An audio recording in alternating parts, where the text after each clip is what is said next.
আজকে আমি বাঁশকরল রান্না করব। প্রথমে আমি বাঁশকরল ভালো করে ধুয়ে পানিতে সিদ্ধ বসিয়ে দিয়েছি।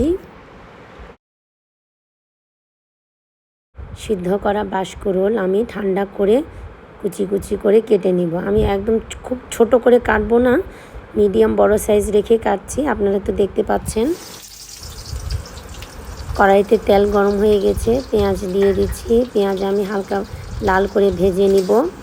এরপরে আদা পেস্ট দিয়ে দিলাম পরিমাণ মতো, তারপরে রসুন পেস্ট দিয়ে দিব পরিমাণ মতো।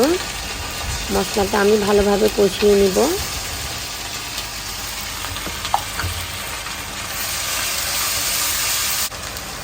লবণ দিয়ে দিলাম, এরপরে হলুদের গুঁড়া দিয়ে দিলাম।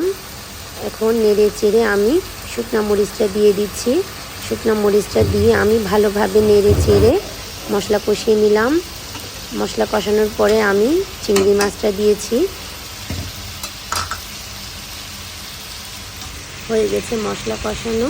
এখন বাঁশকরলটা দিয়ে আমি ভালোভাবে মশলার সাথে মাখিয়ে নিলাম। এরপরে সামান্য পরিমাণ পানি দিয়ে আমি অল্প আঁচে ঢেকে রান্না করে নিব। হয়ে গেছে আমার বাঁশকরল রান্না করা।